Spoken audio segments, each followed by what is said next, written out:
Right, good morning everybody, councillors and staff, those viewing online, of course the members of the public that are attending today, and obviously those that are going to present their submissions this morning to us. Just heading through the process, we'll have Sarah Jane attending online. Good morning Sarah Jane. And is there any additional business? I'm not expecting any this morning. See you come through. Now just the declaration of interest. Nobody's highlighted the declaration of interest, but I just wanted to highlight our, when it comes to organisations in relation to funding from gambling outlets, it's no more than a common interest. Many of us may have an association with an organisation, or our partners will have an association with an organisation that receives gaming funding. Legal advice is basically that it's no more than common interest. It would only be challenged if you were a paid member of an organisation where the funding was received to pay you to be in that role, but I don't think any of you are in that position, so that doesn't create conflict. And just have an open mind, if you please. Just thought I'd clarify that. We have confirmation of the minutes of 30th of April, please. I'd like to move. Thank you, Caleb. And seconded, James Sainsbury. All those in favour, please say aye. Aye. Against? Carried. We haven't got a public forum this morning, so we will move into our hearing. So we have item 7.1, where we will follow our process of hearing our submitters and following through that. So we need to items that we've received the information and that we will accept any late submissions. Was there one late submission? I think it was a few late ones. Been captured. So they've been captured in here, so we will receive late submission. And that would be the council accepts the anonymous submission received on the draft community safety Bible to consider its content, and we will hear all submissions who wish to be heard. I'm happy to move numbers 1 through 4. Thank you, Caleb. Seconder, please. Thank you, Russell. All those in favour, please say aye. Aye. Against? Carried. Thank you. Now move into our hearing process of hearing the submitters that are presenting to us this morning. So our first person up is Jared Trude from the Gaming Machine Association. Good morning, Jared. Good morning. And just be familiar with our microphone. You're just going to pop on the light. Yes, that's it. Thank you. And just a reminder, it's a 5-minute submission. Councillors will ask clarification and questions of clarification. Good morning, I'm Jared True. I represent the Gaming Machine Association of New Zealand, who looks after the vast majority of clubs and gaming machine societies. Congratulations on the staff on the excellent report that was done and the excellent sensible recommendations that are put forward. We totally support those. We support option 1, which is moving to a district-wide cap, tweaking slightly the relocation provision, but making sure venues move not to higher deprivation areas, but within the same deprivation or to a lower deprivation area. And also remove, in light of recent experience with the difficulties of consulting people within a large radius, removing the requirement to consult all affected parties. Just not clicking through to the next slide. So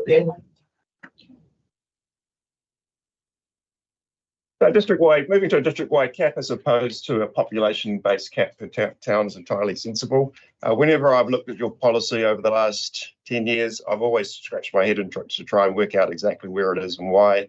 And when we've looked at the population figures, they've always been out of date. So moving to a simple, clean, population-based, simple cap makes sense. With the population-based data, it was always very, very difficult to actually work it out, and the data we had was always well and truly out of date. So that's entirely sensible. Your current policy requires us to go and consult anyone that's within a 250-metre radius, and that includes any other existing gaming venues who naturally would object to that. The time for public input and public consultations today, and this forum, then it's appropriate for council to set a policy and for then the policy to apply every 3 years. as opposed to doing effectively a full public consultation process. The key thing is that council has a statutory obligation to consider and determine these applications within 30 working days. There's no ability to extend that time frame. Queenstown Lakes District Council went through this exact same procedure, that exactly what you're proposing to do is to remove this similar sort of consultation provision. And their key reason was, if we require parties to consult like this on every single application, there's no way we're going to comply with the 30 working day requirement. So time for public consultation and inputs and these hearings, which are reasonably frequent every 3 years. Set your policy, and then people apply and have their applications considered within the policy. Next slide, please.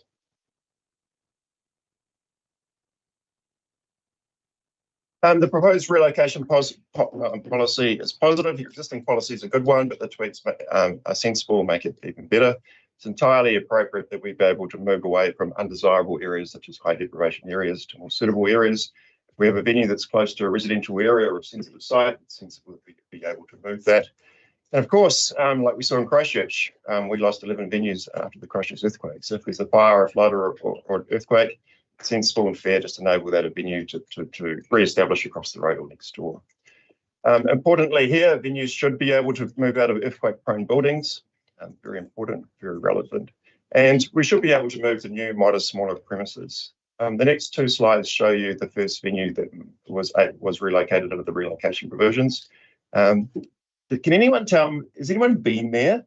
Did anyone go to the old school Tarapa Tavern? Oh. I went there when I was at university, and it was my first experience of drinking a beer out of a plastic jug, which was a new experience for me.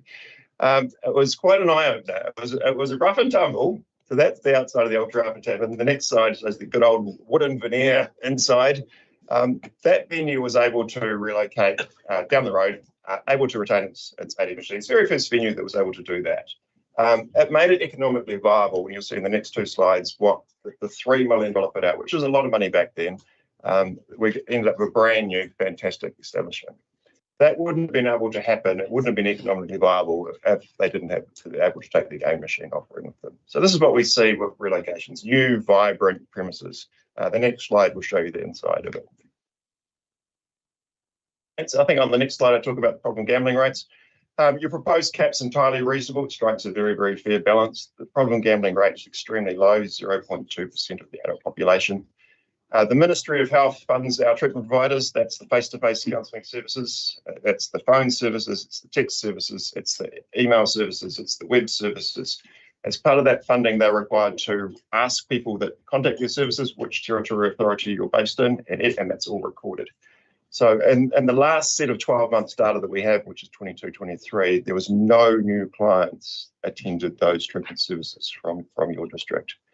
And that's in relation to all forms of gambling, not simply playing on a game machine. And so when you look at your population, your district compared to other districts, those numbers extremely low.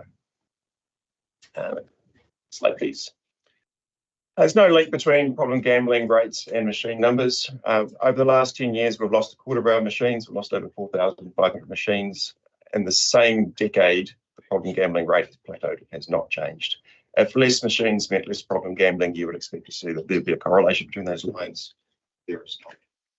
And what we have seen, and on the next slide I'll touch on, is the benefits that we see from our gaming machines. Our machines generate extremely valuable community funding. It's certainly not going to be able to be replaced. $1.6 million in local grants. You've got 10 venues. 3 of those venues are club venues. The club venues retain all the profits from their machines and use it to support their own members, the very same people that play the machines. So all the money that the clubs retain from their machines is in addition to that $1.6 million. And of course, people enjoy playing our machines. It's entertainment. Almost 70% of adult New Zealanders gamble at least once a year. Next slide, I think we talk about the move to online. So adopting a more restrictive policy is not going to result in any reduction in problem gambling rates. It's just going to accelerate what's already happening, which is this massive boom moving to offshore. Next slide, please. So 27% of adults currently participate in some form of online gambling, with 19% of that group doing so weekly. The government's decided that we can't police this, so let's bring it within the net. Government has confirmed that as of February 26th, just around the corner, there will be 15 online licenses granted. What does that mean? What that means that online gambling advertising will now be open slather. So we're going to see a massive boom in online gambling advertising. I bet you every third ad that you see from February 26th will be in relation to online gambling. And that is going to be absolutely massive. And that's just going to take people from our physical environment to that online environment. And the next, how undesirable that is, there's no local grants that come from that. The online licenses that will be granted to offshore providers. It will be a pure commercial model. The government will get a 12% tax by way of duty. They'll get GST and that's it. No local employment, no local grants, massive prizes compared to what we offer. Maximum prize we offer is $1,000. That's peanuts in the online environment. And there's frequent inducements to gamble. You put $1,000 into your account, they'll match it with another $1,000. Thank you for your time, and I'll welcome your questions. And congratulations to the staff for the excellent report they did. I think it helped a pre-consultation as well. Right, well, I see no lights on, so I don't see any questions. Thank you very much for taking the time to come and present to us and go through your slides. It's very helpful. Thank you, Jared. Thank you. To our second submitter, Victor. He's running a little bit late. Okay, so we'll go with, we've got Jade and a couple of rangatahi with her. Oh, yeah.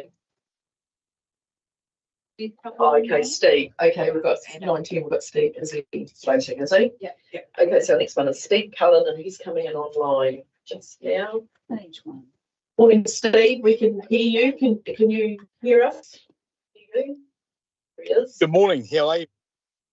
Good, thank you, Steve. Thank you for taking the time to make a submission. Looks like you're on the move. Yes, yeah, just getting around doing a few jobs today. Oh, no worries. So if you just like, yeah, it's a 5-minute slot here for you to present your submission. So go ahead, thank you. Okay, so basically there's a couple of areas that I wanted to cover in this. One is, behaviour and personal safety and neighbourhood issues, public health and safety. We've had some issues in the past with particularly we've had a neighbour of ours where we've had problems with dog barking continuously at all hours of the night and day. We've contacted the council on several occasions about it. And really, it seems there's not really much we can do about it. It's just become very frustrating. Having said that, though, I've got to say it has got better over the last couple of months, but we're starting to see a trend again where it's starting to go backwards again. One of the criticisms, I guess, I level at the council on this one is it seems if it happens outside of the hours of 9 a.m. and 4 p.m. Monday to Friday, the council don't really want to know about it. Regularly, we see dogs roaming around our area too. We're up in Goodwin Ave. No registration, no collar on it. Mostly the pit bull type dogs. And yeah, it is a little bit of a worry.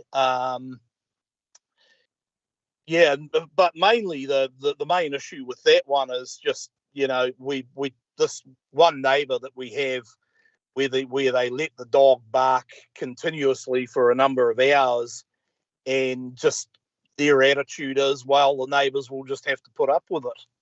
Well, I don't think we do have to put up with it. The other area I wanted to cover too is that this one of open fires. There's quite a few neighbours that'll light an open rubbish fire, particularly when you're trying to hang out washing and things like that.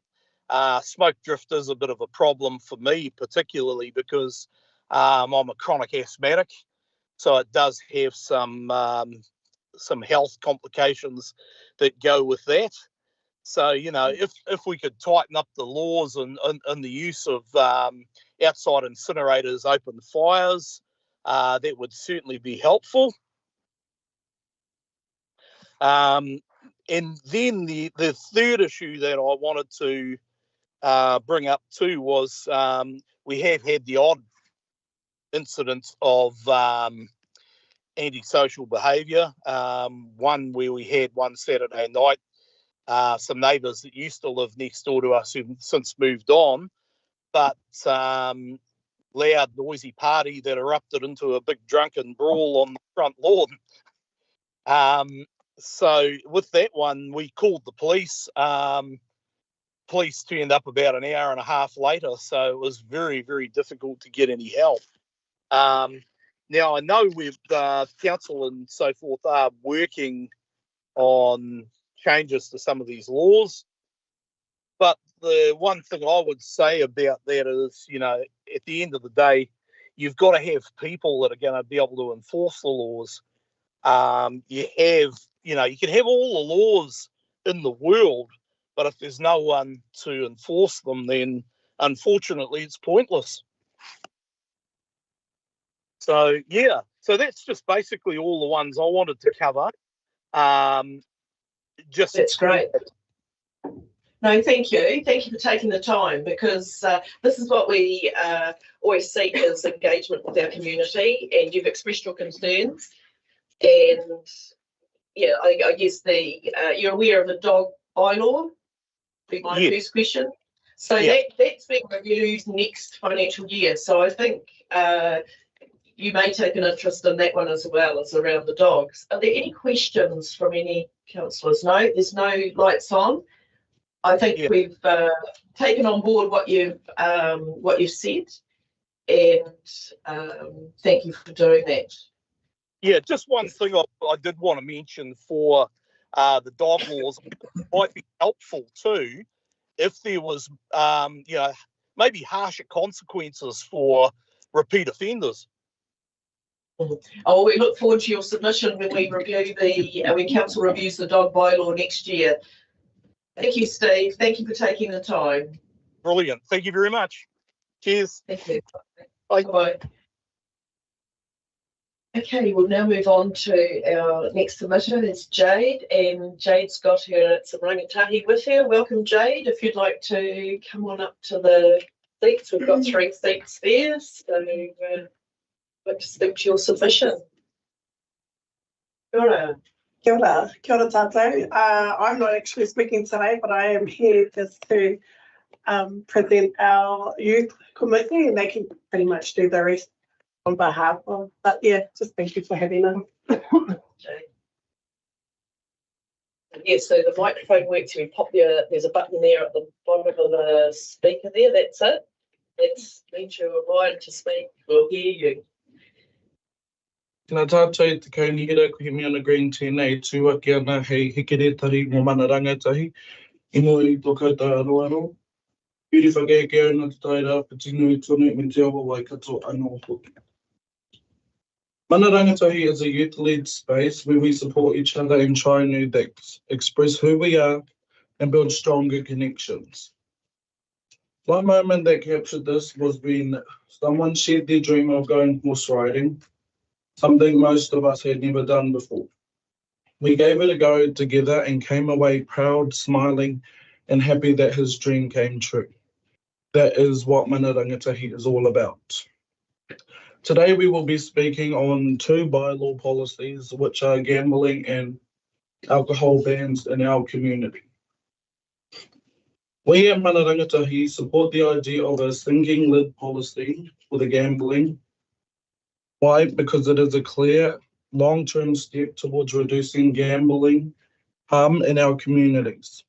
This is especially important in areas close to marae, kura, and youth spaces, places where we live, learn, and grow.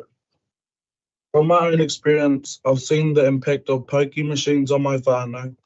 Watching them lose money made me feel really down, not just for them, but because it meant I couldn't have the kind of lifestyle I wanted my whānau to enjoy, one that many of my friends had growing up. Gambling might seem like a quick way out for some, but more often than not, it creates deeper struggles. That is why we believe this policy is not just responsible, it is necessary. A sinking lid is all about protecting people.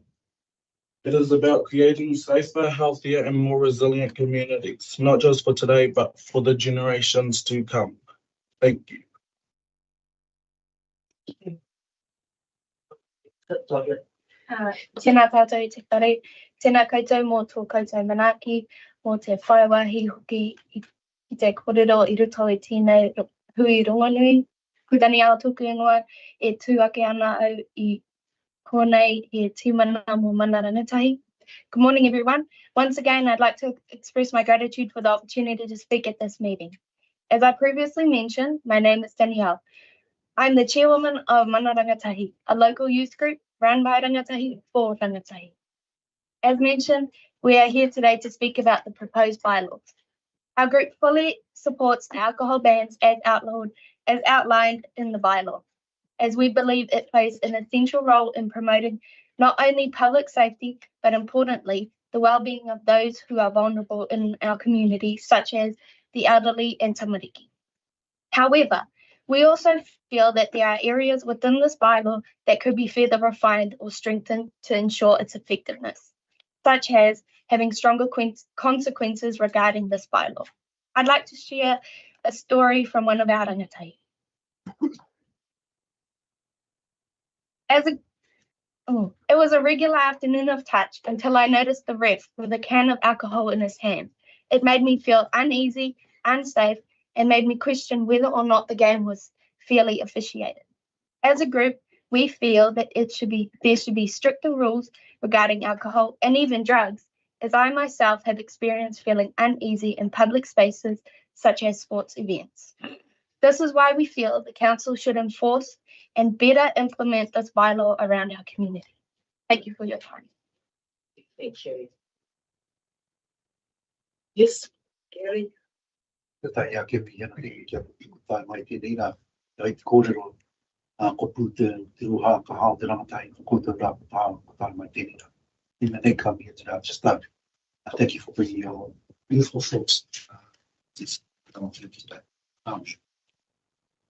Yes, thank you, Gary, for saying that certainly formally for us. Agree. Yeah, thank you for bringing them over, Jane. Thank you for having the courage, because a lot of people get quite fearful of coming in and speaking to council, and we are just mums and dads and just people in the community, but because of these roles we have, some people do see it as being quite a threatening environment for them to come into. So thank you for taking the time, and Jane for bringing them over to present your submission to us this morning. Thank you. Caleb. Good morning, and I just want to say well done on making the submission. As her worship has just said, sometimes these things can be scary. You've said that in your submission you wanted strong consequences. Could you please elaborate further what you think those might be for us? Just, I guess, being vigilant, and because the areas where this is happening, they are in alcohol ban areas, and they're still happening, which is weird. So I guess I'm not sure, a fine maybe, but just something to stop it. Can I answer? Yeah. Put the light on, Jane. I think for our rangatai, and even being able to speak within our community at these sports spaces, it's more of even the awareness that, an example, at the rugby club groups, there actually is the only signages you will see there is actually no smoking. There is no alcohol signs there, which means it's an open space policy for everyone and anyone to be able to drink, smoke drugs in, because there's just not that awareness there. So I think that's where we've actually had a conversation about this, just bringing that awareness. How are we, as a community and council, able to help the community to be able to identify that actually we may know it, but when you have signages that actually impacts on a huger scale, And again, with the rugby space, it's kind of bringing it out the drinking wherever on the field. As a rugby mum, we've seen that.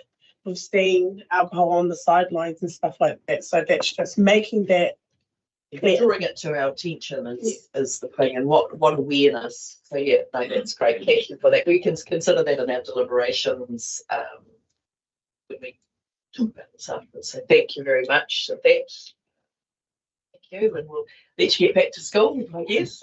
Thanks, Jay. Thanks for bringing them over. Thank you. Right, we'll now hop back to our second submitter, Inspector Mike Henwood. Bylaw, good morning, Mike.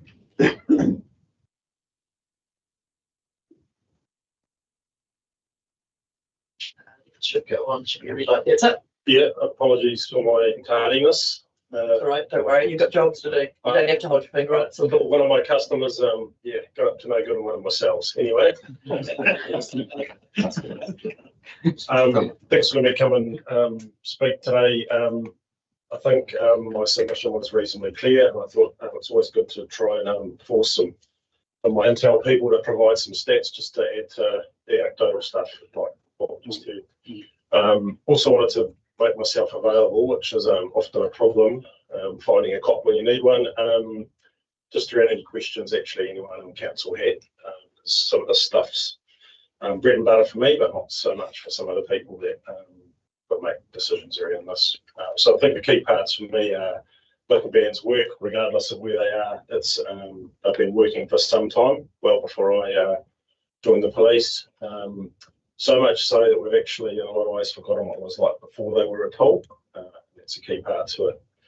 I will say police have got a lot better in recent years in how we enforce it in terms of some discretion. And the fact we now have the instant fines we can do on our fancy phones, as opposed to having previously we had to arrest everybody, which was a logistical nightmare in some ways. And some people don't need to go in a police cell because they've drunk alcohol in public. Fine is fine, or a discussion. So that gradual rate of response is really key. And I'm confident 99% of my staff use this tool as it's designed to be used. Just the sort of third part of my submission was really around, these are so common now, I'd be really worried if something was removed or some of the strength taken out of it. It would make Matamata-Piako a bit of a, I'd say, a weakness. And my real concern when I think about some bigger things, if we look further down the North Island, I'll call them major boy racer events that we've had in recent years. I think Levin's had a few where I've got a sister that lives.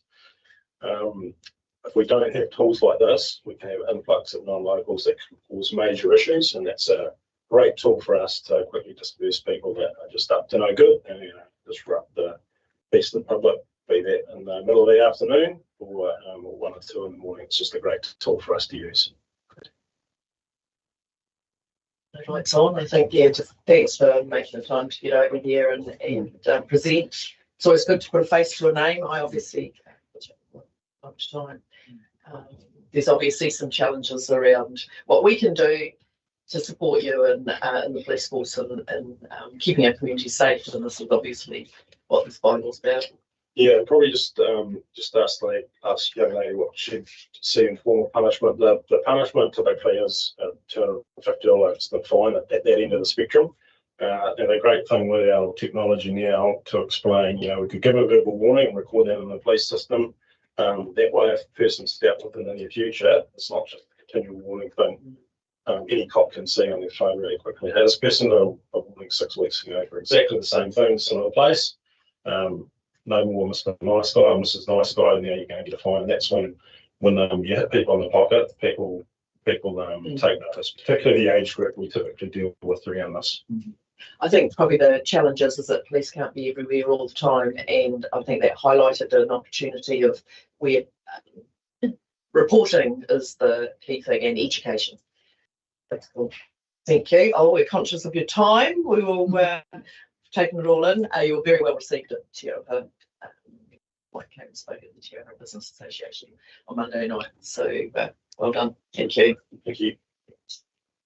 just thought I'd add that in as an aside to the hearing because it was very pertinent to find that. Right, now our next person online is it's Andrea, is it? Samantha. Yes, that's Samantha.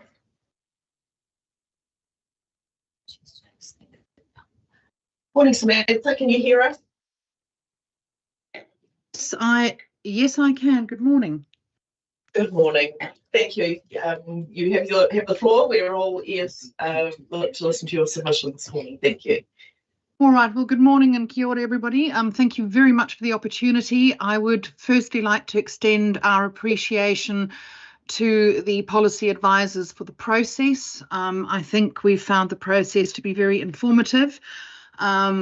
As such, we have reached out in the pre-engagement stage, and not necessarily in the submission stage, to a variety of community organisations, because I think it's more appropriate that they respond to you than us in certain instances. Be that as it may, I think as per our submission, we've indicated that we do, in fact, support the adoption of your published draft gambling venue policy.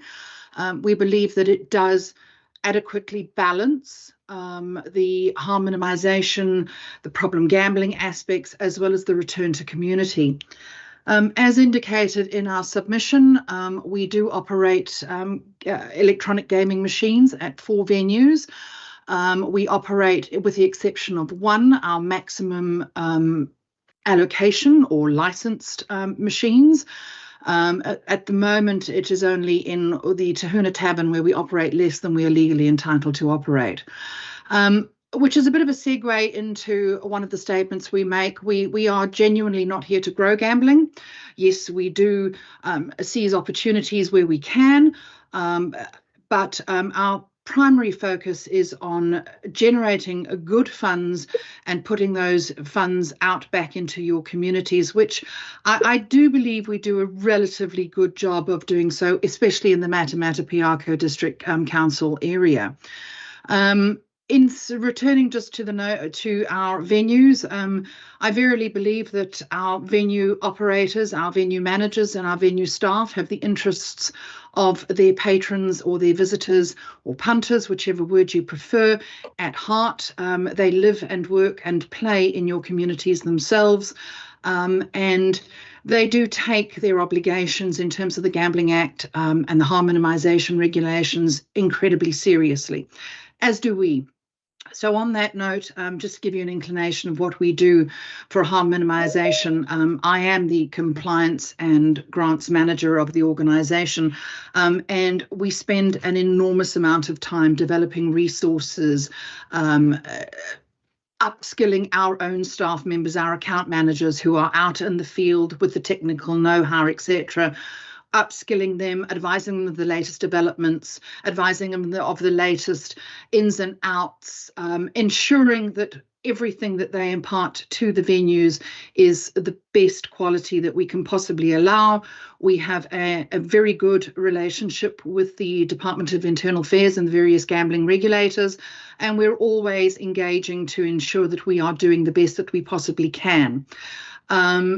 Insofar as our funding goes, I have made quite a statement that we can only distribute funds if we get eligible compliant applications. As much as we try and go out into the communities, I often attend face-to-face funding forums. We host webinars. We do appreciate that it is, I call it a bit of a cesspit of funding. There are so many rules and so many regulations, and for our ordinary people to try and understand that, hell, even we don't necessarily understand it, and we're always seeking advice from a gambling law expert as to can we fund this, because we want to fund. We don't actually want to decline applications wherever possible. So we do a lot of work in that space. We're hosting webinars, we're hosting face-to-face forums. I'm on my way to Kawerau next week. I've been to Whakatane. I haven't been to Matamata, but I'm more than happy to come into that. But, you know, our webinars, we're hosting approximately 100 people at a time every second month, and we are just trying to do as much as we can. Now, finally on the point of funding, you will see per the submission that I have given you a list of funds and applications, and I just want to address one part where we've said that the originating TLA may not always be Matamata-Piako. In your instance, it is primarily Matamata-Piako, where the organisations have their originating address. But we work with the organisations to discover that, yes, there are benefits which extend past a geographical area. If you look at Perry Outdoor Education Trust, and if you look at the Order of St John's with the ambulances, I've yet to come across an ambulance that automatically stops once it's reached its geographical border. I think we have done a substantial amount of good in your community, and we look forward to being in a position to continue to do so. I have nothing further. I'm happy to answer questions if I can. Thank you, Samantha. No lights on. No, I think you've covered off with your submission. Thank you for taking the time to present it. All the same, that makes it so much easier when you can do it online and you don't have to travel. That time factor, isn't it? You're not like doing locally. So thank you. Thank you for taking the time for the submission, and we will consider that when we deliberate. Thank you very much. Thank you, Samantha. Take care. Thank you. Bye. Bye. And then we'll now move on to Madeline Cullen, who's also online. Oh, it's Andrea. Good morning, Andrea. Both of them, both Andrea and Madeline.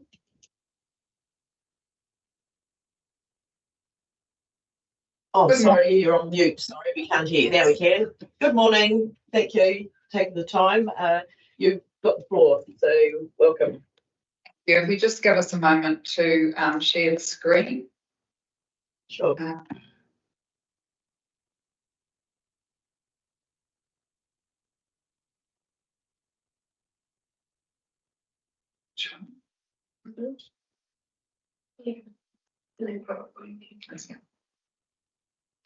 Okay. Can you see that? Okay. Yes. Yes, we can. Okay. Whoops. Right. Excellent. Yep. Ko Madeline Cullen tōku ingoa. No te arawa ko te rana me airana ahau. He kaitātare kaupapa haere ahau ke PGF. Tēnā koutou katoa. Morena, my name is Madeline Cullen. I whakapapa to the Te Arawa Waka, and I'm also of Scottish and Irish descent, and I'm the policy advisor at PGF Services. The gambling industry often focus on the most extreme cases of gambling harm, but in reality, harm occurs on a continuum from mild to severe. Even those struggling to pay bills or facing tensions at home due to gambling are experiencing real harm, despite being labelled as mild. Likewise, someone making repeated ATM withdrawals in a pokie venue while visibly anxious is already within the grips of harm. Early intervention is critical at this stage, which is why we advocate for a public health approach, focusing on prevention, which is widely recognised as the best practice. Today, we're focusing on pokies, the most harmful form of gambling in Aotearoa. Class 4 gambling is high risk and high turnover, and it remains the leading cause of gambling harm, and the main reason that people seek help from services like PGF. A small group of regular players generates most of the losses, and research shows that 30% of pokie losses come from people identified as moderate risk or problem gamblers. 1 in 5 pokie players are already experiencing harm, whether that be low, moderate, or severe. And for those who play more than once a month, often are reported as experiencing 50% of harm. This isn't just a statistic, it's a public health issue, and that directly affects whānau and communities across the Motu, including here in Matamata-Piako. Around 56% of councils have already adopted a thinking lid. It is recognised as the best available tool to reduce gambling harm in our communities. But whilst effective, thinking lids alone aren't fast enough, especially in high deprivation areas where pokies and harm remain concentrated. We urge councils to go further, to push for greater local control over pokie numbers and to back stronger reforms. It is misleading to say that sinking-led policies impact community funding. Machines are only removed when a venue is closed, and this is a relatively slow process. Meanwhile, pokie spending continues to rise nationally. That's why we're calling on Matamata-Piako to adopt a sinking-led policy with no relocations or club mergers. While many grants support worthy causes, we must consider where the money is coming from. Over 60% of pokie venues are located in communities with medium-high or high levels of deprivation. This pattern is also evident in Matamata-Piako, where there are 2 venues in areas of medium deprivation, 6 venues in medium-high deprivation, and 3 in high deprivation areas. Research from the Department of Internal Affairs revealed a stark imbalance. Well-off communities contribute just 26% of pokie losses, but they receive 88% of the grants. Higher deprivation communities provide 74% of the money, but only get back 12% of the grants. This is a redistributive system of harm, and it's time we change that. While online gambling is on the rise, there's no evidence that a sinking-led policy drives people to switch from pokies to online gambling platforms. During 2020 COVID-19 lockdown, online gambling did spike, particularly through My Lotto, but once restrictions were lifted, people returned to the pokies as reflected in a 116% nationwide surge. A new licensing system for online gambling is expected in 2026, but until then it remains a developing space. Thank you for taking the time to listen to us today. We hope that you found our presentation to be informative. Does anyone have any partai for us? Thank you. No, there isn't. I've just got a couple of questions. Do you have any evidence of numbers of the gambling harm in our district? Any statistics? Data? Yes, we do have that data, which I think is in our submission, but answering that question, it wouldn't be accurate to say that that's a really good indication of harm, because that only relies on people who present for help to services such as ours, and we know that most people actually don't. So they'll often not get to see us till they're experiencing severe harm. So that's where we rely on venue host responsibility to ensure that they're identifying people, and it's almost, you know, ensuring that there's a prevention approach to this, so that if people are starting to show signs of gambling harm, that there is some intervention at a venue level and they can be offered, you know, face-to-face support through services such as ours. But the data is in our submission. Yeah. So just further to that, I'm aware that in 2023 there was further legislation or rules around venues in their monitoring of people gambling. There was quite a significant change in rules. Has that had an effect in any way? Would you be able to answer that? Yes, well, anecdotally, we can answer that.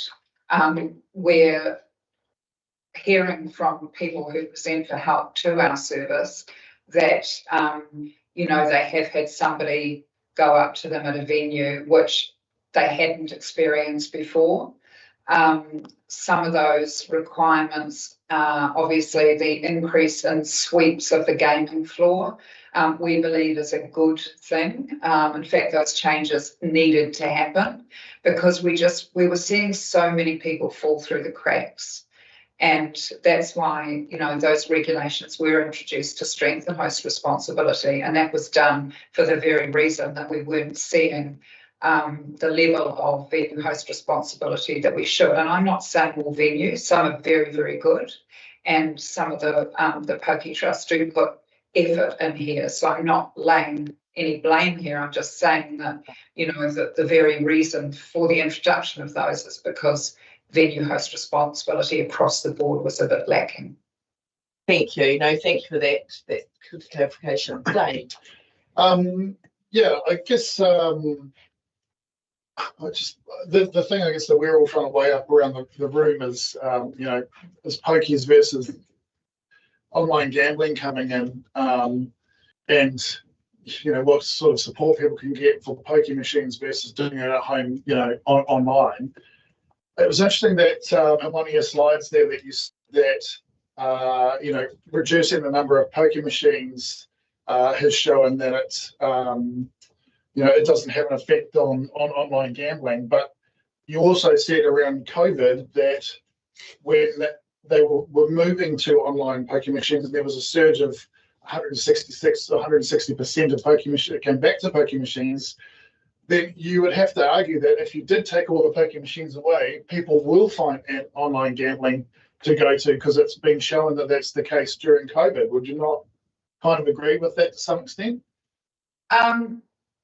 There's two things there. Firstly, when we saw a massive increase in online gambling during COVID, it was actually a lot of it was people buying lotto tickets because they couldn't go and buy their lotto tickets in a physical store. So that still counted as online gambling. So just so that we put that in perspective. We also knew from our clients, so a lot of our clients during that time who were pokie gamblers, they didn't gamble at all. So, and there's no evidence yet to suggest that people migrate from the physical pokie gambling into the online environment. It's a really different experience. So we don't always see people. So, for example, if they present to help in our service with a problem with pokies, often it is just pokies in a physical environment. They're not also gambling online. Some do. But it's a very, very difficult question to answer.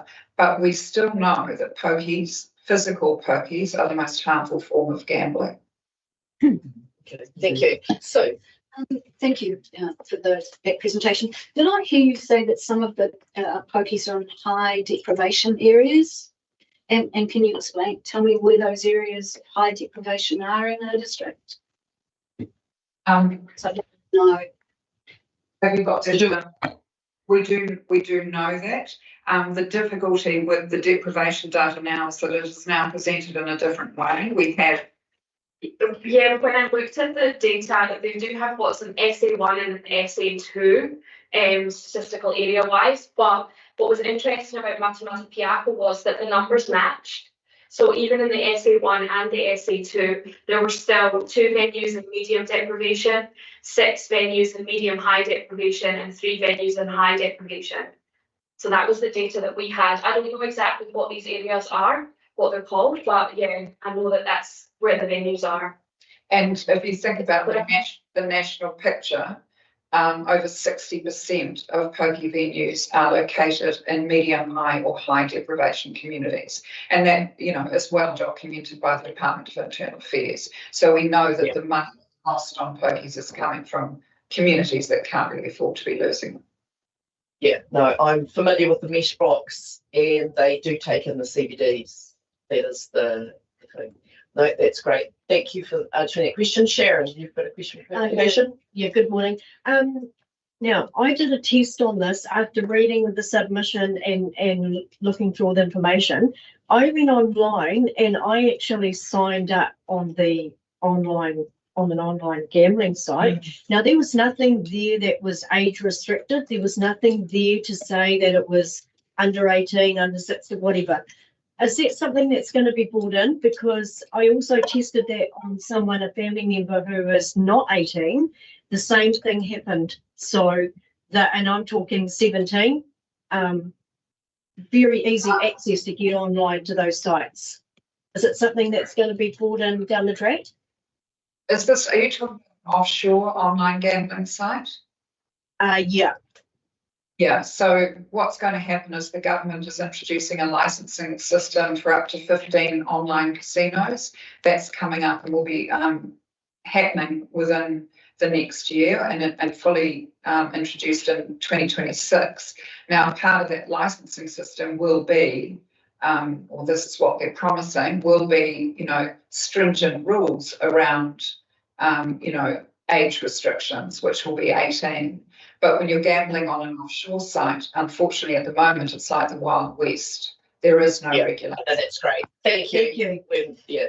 Yeah. Right. With that, just conscious of time and our timing of our submitters. So thank you so much for taking the time to present to us online this morning, and we'll consider it in our deliberations. Thank you very much. Okay, our final submitter. Sorry to keep you waiting, Martin. We have Martin Bradley from Grassroots Trust. Good morning. Morning. I've got a PowerPoint. There we go. I'm presuming I just present. Light on the. Okay. Yeah, that's the one. That's it. And so that'll change if I just push it in the general direction of where. Yeah, that's all right. That should work if you're just in the general direction. All right. Okay. Yeah. Good morning. My name's Martin Bradley. I'm the chairman of Grassroots Trust. And I'm going to talk to you about 4 things today. Who is Grassroots Trust? What we do in the community, what we do in the gambling harm minimisation space, and about your policy.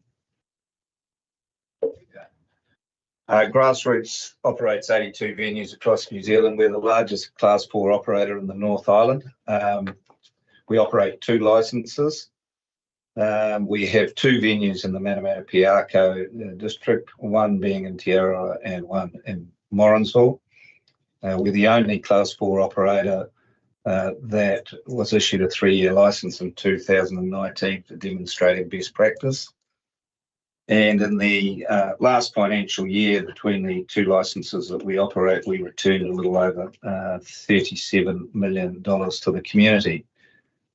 In 2023, we celebrated 20 years of operation, and at which point we had returned $230 million to New Zealand communities. Grant funding in the Matamata-Piako district is significant. You'll see from those stats there that in 2022 it was 1.4 million, 2023 1.6, and the 2024 figures should be available shortly, but it's reasonable to assume that it would be in the same region as the 2023 figure. Grassroots itself, what have I done there? Grassroots itself returned $480,000 to the community in the period ended 31 March 2025. We're very prescriptive when we assess our grant applications. We meet each month and we know how much money has been raised in the Matamata-Piako district. We list all the Matamata-Piako applications that we've received, and we tick them off. And so we know that we're spending our money in your area. Yeah. The next couple of slides just simply highlight 4 grants that we've done in your area in the last 12 months. As I said, we believe the system that we operate is efficient and effective. We meet monthly. We spend the money where it's raised. Many community organisations simply would cease to exist without the funding that comes from Class 4. Nationally, Class 4 gaming returns 300 million, plus another 50 from clubs. And the government receives around 33% of gaming machine proceeds in the form of taxes, duties, levies, and 1.08% of that sum is the problem gambling levy. So in effect, 75% of the gaming machine profit is returned to the community in various forms through obviously the 40% minimum grants that we must return, and the money that is returned through government spending. If you compare that with the casinos online and lotto, it's significantly greater benefit to the community than what those organisations provide. Harm minimisation is obviously a hot topic. It's our number 1 strategic priority. The problem gambling percentage in New Zealand is incredibly low. It is 0.2% of the adult population. It has remained static for at least 10 years. Interestingly enough, in Australia, it is the same, and that's a real gambling culture compared to New Zealand over there, where the problem gambling percentage in Australia is in fact only 0.1.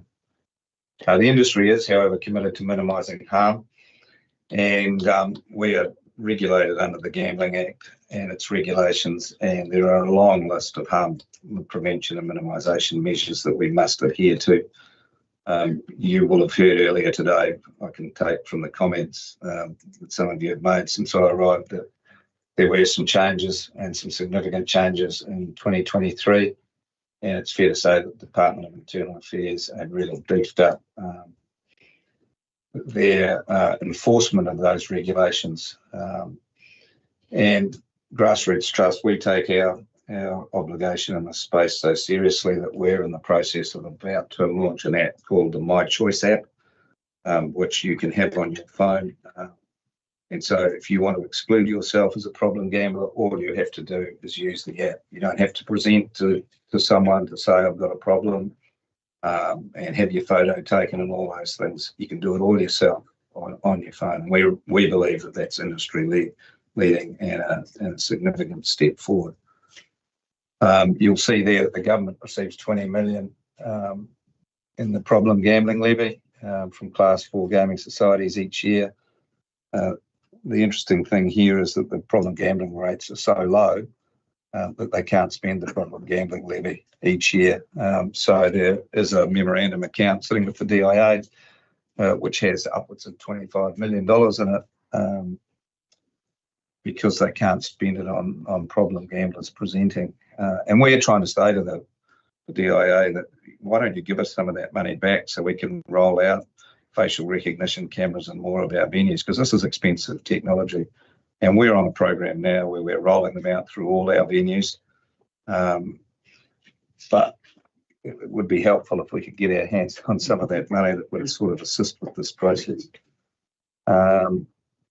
Facial recognition technology, we're about to roll them out both in the Palace Hotel and the Top Pub in Morrinsville, where we have venues in your area.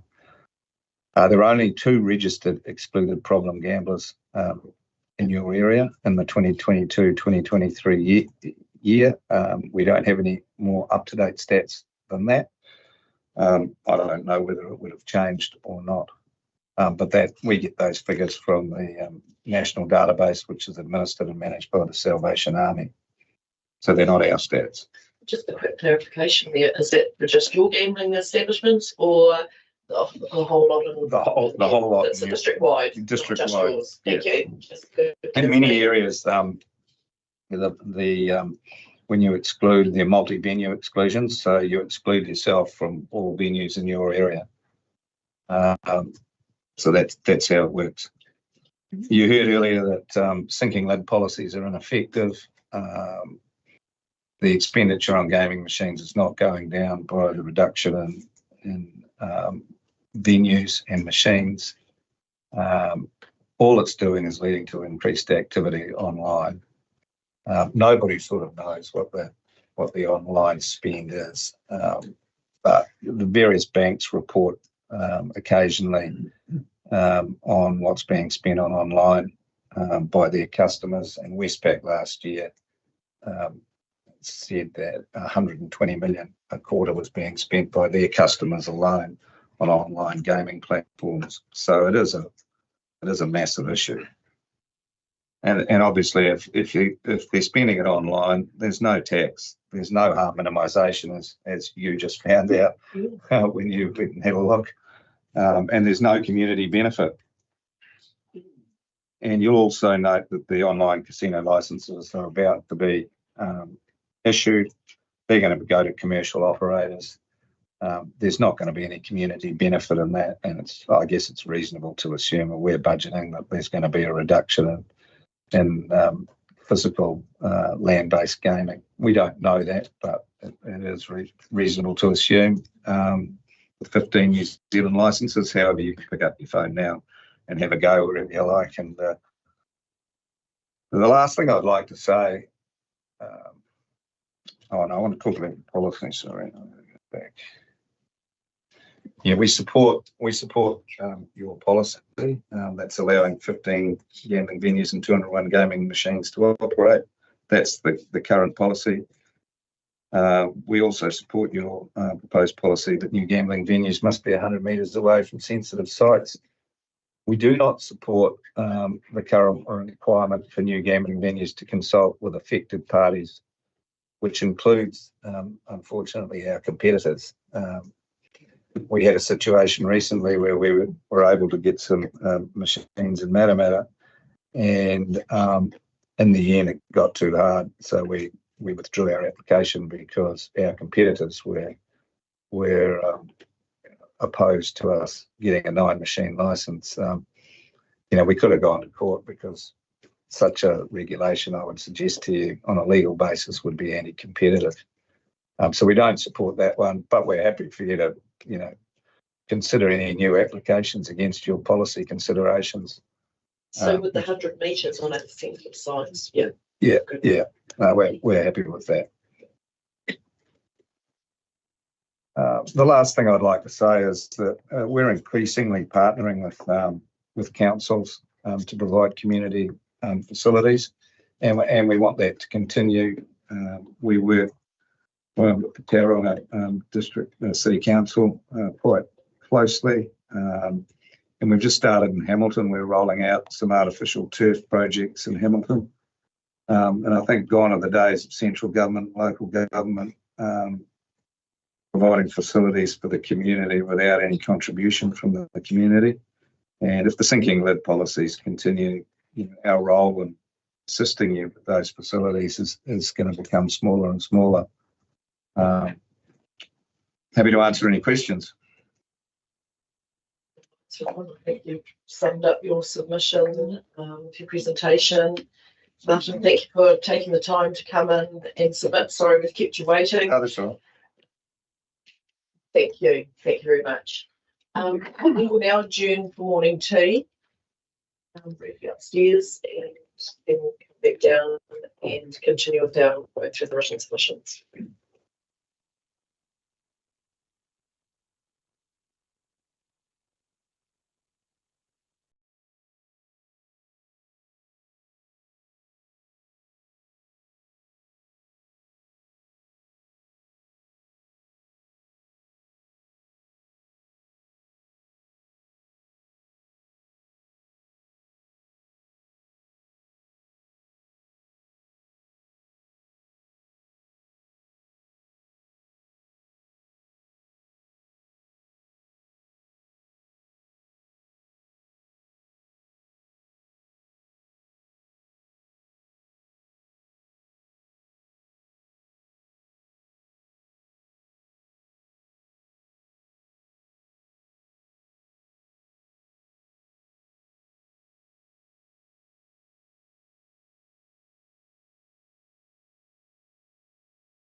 thank submitters for coming along, and yep, now is the opportunity to read through the all submissions received and to consider them.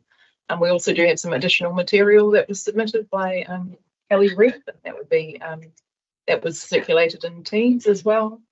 And following that, we'll go through each topic in turn and consider the issues and recommendations. But the submissions on page 3 of your attachments document, it's a blue banner, and we'll start with the cemetery submissions and then move on to the attachment document. Great, thank you. So you brought your attachments up. You've got the cemeteries bylaw in front of you. All righty. So what we see with the cemeteries bylaw, I think it's quite self-explanatory. You want us to obviously lead this or better lead this. So we had 3, 4, 5, 6, 7 submissions for cemeteries bylaw. A comment about 4 persons. That's probably a fair and reasonable additional submission for the cemeteries bylaw. That's fine. Is there any this is obviously a handful there. Is there any comments through those pages? I guess it's one of the challenges around what people put at their, at the spots for obviously putting flowers in and whatnot, where there's other stone. So they get cleaning up around them when the wind picks them up. So it's sort of need to have some life of the day with something that's already in the car, and so I guess we need to sort of maybe look at a bit of balance. Yeah. Yeah, we've actually suggested some changes to those clauses because that was seen as overly restrictive by the submitters. So if anything, you need something that's heavier that can sit in place, that's not going to roll around. I agree. James. Well, just what Christy was saying from Centre Park about the ashes walls too, just making that practical. So I was aware of one person that I knew that it was very upsetting for the family. They would put the ashes on the wall, so that caused a little bit of ruckus. So it seems really bizarre that it's just not one universal. Yeah, and so I don't know what we can do about that. Balance. Something to consider somewhere along the way if possible. I think that was definitely it has been raised before, and you think cemeteries should have a similar sort of system between them. It's just a very. Don't funeral directors sort that out in the ashes walls? They'd have a connection to it, but it's just what's prescribed to fit in our ashes walls that we design. It comes down to our design, I think potentially may sit outside of this a little bit. I think it sits outside of it, so just something to note for further consideration. Maybe out of DPDC areas that's having a problem. Pretty sure Podge Waterson. Yeah, no, we've got problems here in Matamata-Piako. Definitely, it has happened. It's come up before in the Matamata-Piako. But anyway, it sits outside this bylaw. Yeah, it's just so focus on the bylaw. Yeah. So, is there any other feedback about this? No. Right, we can move on then to the community safety bylaw. There were a number of comments on obviously around community safety, and it was in the pre-consultation as well that it crossed over into other, like the dog bylaws. That was probably one quite common thread that came through, and the council will be reviewing that bylaw next year. So that will be the feedback that will be passed on to those submitters that did talk about dogs, as inviting them to be part of that process next year, new council. I quite like the comment that staff tend to promote. Did you know? That came up in even the submissions this morning around educating people. And did you know? I think that's very helpful, and it empowers people as well that then they know the rules, that then they can report it. If you don't know, well, you don't know whether you can report it or anything like that. So there's those. And what's when they talk about antisocial behaviour, that if it's heading into criminal behaviour, then it's a police matter. So I guess it's again educating our community around who they need to talk to. So has anybody got? So we had 9, 10, 13 submissions for the community safety bylaws. Anyone got any feedback themselves to ask? Are we not supposed to go by one by one? Yes, we are, but I'm just in the summary at the moment. But generally, we're in support of things. The comment about CCTV is a challenge. One of the things that I heard the other night with Te Aroha was sometimes cameras provide a safe place for people to be as well. You know, so it creates a safe place. So it's just multiple ways of looking at what cameras do, but we don't have policy obviously around how we would address that. So, but yeah, so there's several submitters there. Some comments around plain English, which I think we've staff have picked up on. Is there any comments as you go through those submissions? There's only a handful of them, so it's what you've highlighted in those submissions as you read them. I'm relying on that because we're not reading through. I think it's interesting the alcohol ban areas that crossed over. And I guess the interesting thing there is what was suggested around our licensed outlets and sports clubs is, again, a communication around the banned areas. Because our private sports grounds, privately owned by trusts, they're not council property, they're caught. They're not, because we have a ban on our local public areas. So it's a case of what is the rule for our Campbell Parks and Bedford Parks around drinking. Should be part of the licensing agreement. Yeah, I think that's something that we need to perhaps clarify with that.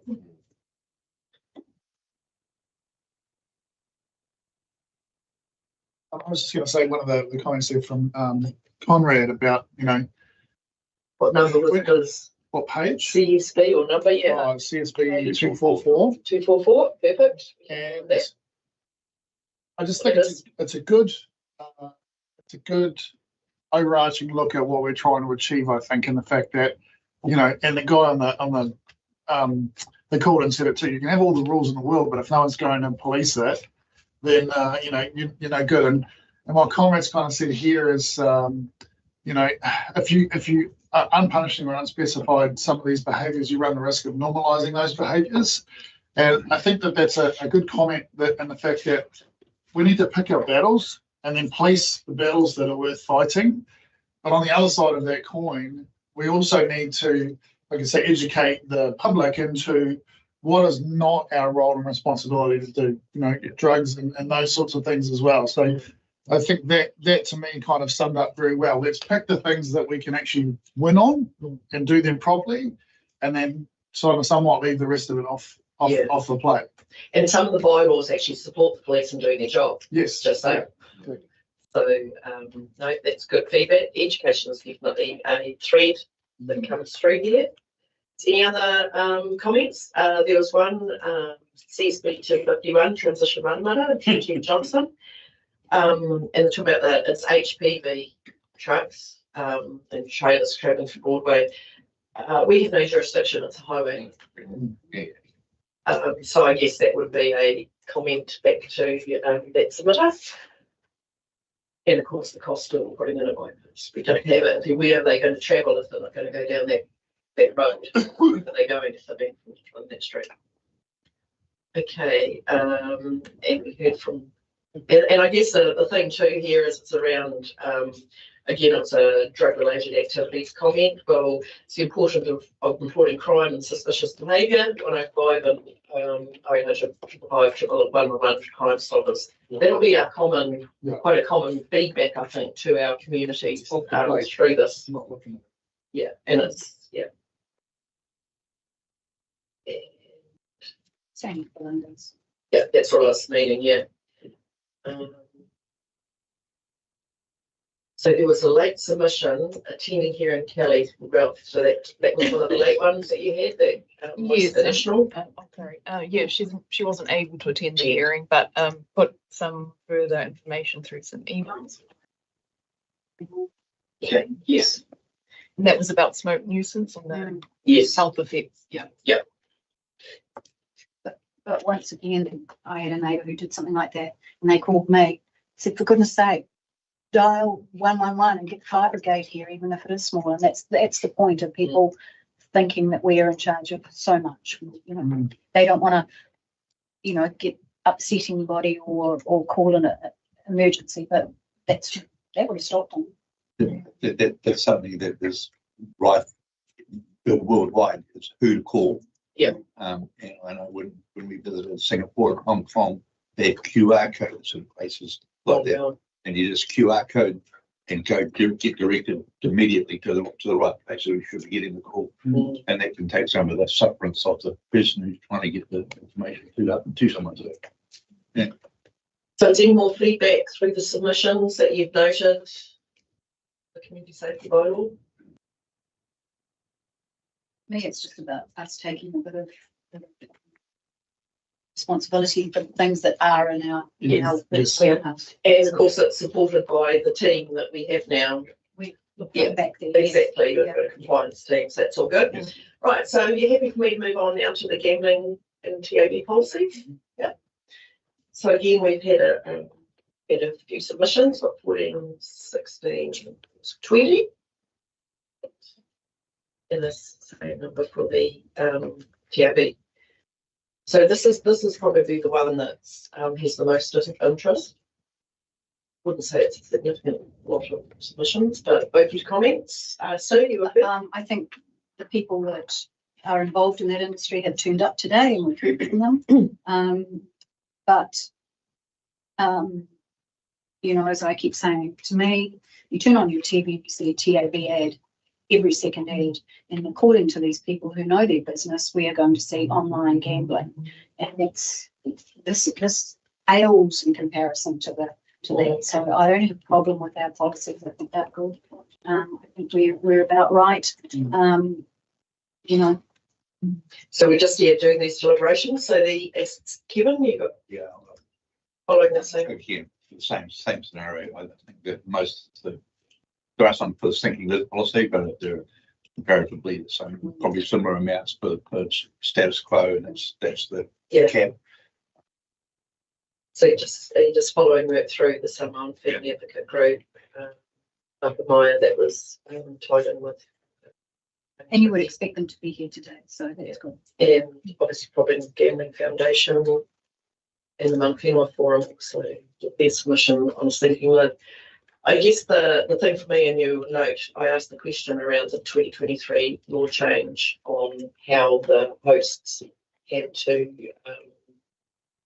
be more vigilant in their actions around the people that are sitting at those gambling machines. And there were a number of actions in that 2023 legislation that I think the statistics we were showing that there has been a reduction, given that in 2020 there was quite a number, and all were closed for, with lockdown and stuff. So there's definitely been a reduction, but open to, I'm just making a comment referring to the 2023 legislation. So is anyone referring to the submissions here?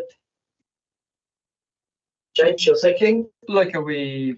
Populate on Yeah, I mean, I guess just the point that I would make was that probably what struck me about a lot of the submissions was there was an awful lot of whataboutism. What about online gambling? I guess speaking to your point about the public nuisance one, we were like, let's control what we can control and don't worry about the stuff we can't control. So I guess in this particular instance, I think when we consider it, we should be looking at what we control. We shouldn't worry about the online stuff in the same way that we're not taking ownership of. So I think it's a distraction. Why are we not controlling the things that we can? I think it is control. Yeah. So just reflecting on the submissions, there are a few on the sinking lid. We aren't making this decision. Well, we will make this decision when we come to going to the resolution. So it's up to each of you to consider. I think the thing too is that people that don't know the ins and outs of what the numbers have looked like over the last 2 decades or whatever it is, we'll look at this and go, oh, there's too many poker machines, drop the numbers back, blah blah blah. But we sort of heard that the numbers aren't increasing. If anything, they're naturally kind of dropping back. There's not an explosion of poker machines in the region. So, I kind of feel like it's something that's just been put on paper, but realistically, it's somewhat of a moot point at the same time, because pokie machines aren't exploding in our region. And they won't. And they won't, yeah. Well, and we are proposing a cap. I think the key point here is our policy, we are proposing a cap. We've had submissions seeking a sinking lid. That's the decision that we need to weigh up. Are we going with the policy we've gone out with, or are we taking the submissions on board, given that there weren't hundreds of them? Yeah, it's up to you. Russell, Sharon, and then Caleb. Just wondering at what point do we bring up about the 100 metres significant site versus the 250 metres? Having been involved in the 250 metre one, it's a lot of legwork and unnecessary legwork. So does that come up now or later on? Yes, we can talk about that because it was in a submission. Yeah, so I definitely support the 100 metre one. You're doing the 250 metre one, which took in things like when I was doing it for the RSA, the go-kart club, silly things like that, and then the pubs wouldn't submit. Anti-competitive. It was what the submitter raised. Of the grassroots is the anti-competitive. And in the resource consent process, of course, that's where trade competitors are discounted. So what is the process around that? Are trade competitors discounted in that space? If I can just clarify what our current policy is the 250 metre rule. What we went out for consultation on the proposed policy is not having that and having simply the 100 metre sensitive site, which was not. So at the moment, we do the 250 metre rule for everybody. What we are proposing is the 100 metre sensitive site, nothing else. Which is churches, schools. Yeah, so there's a list within your bylaws, so early education centres, all of those kinds. Yeah, so that clarifies that. Great, thank you. Sharon? Submitter, sorry, I was dragging down, GBP 51. I just think as a council, we do need to acknowledge that opening sentence, just due to the harm that these families are obviously feeling, that this gambling can cause to families. And then if you move along and he's got the comment removing the words play and pokies, I think that can be a community perception too, because words play an important role of how we tell a story in a bylaw as well. And I think that that person is correct in that statement. So should it be gambling? It comes down to the electronic gaming machine.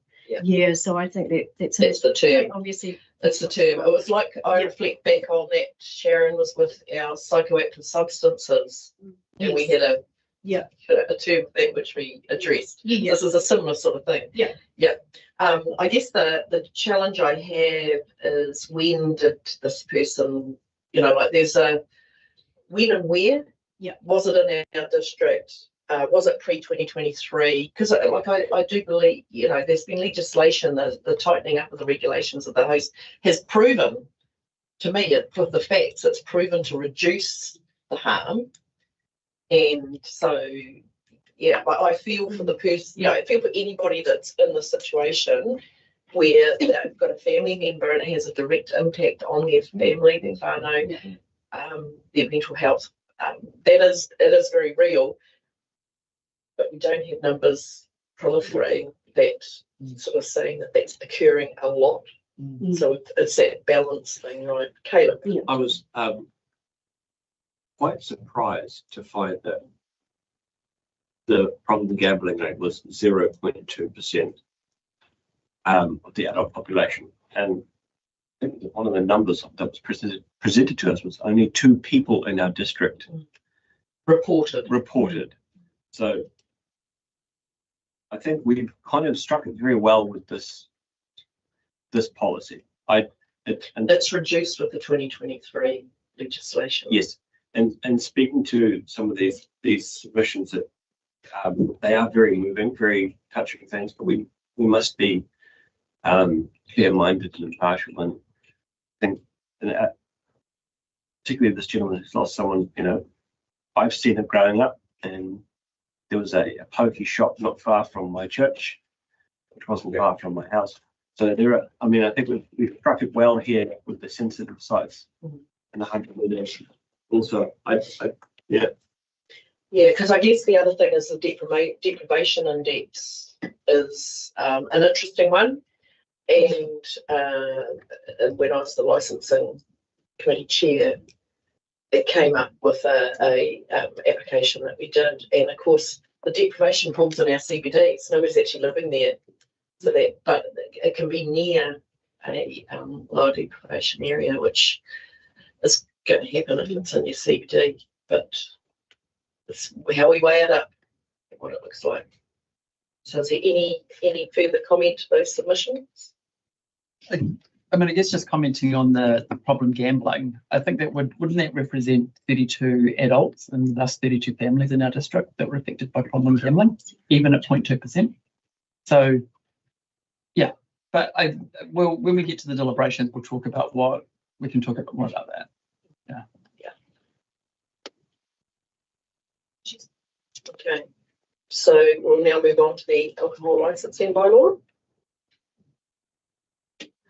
I'd just like to comment the first one, the Matamata RSA. Gail was wanting a breakdown. Can we sort of sits outside this a little bit? So it's just a case of sitting down and explaining to her. I think the challenge we have with this is that the fees are set in 2012. The value of $1 since 2012 to now has changed significantly, and the ratepayer is now cross-subsidising this activity.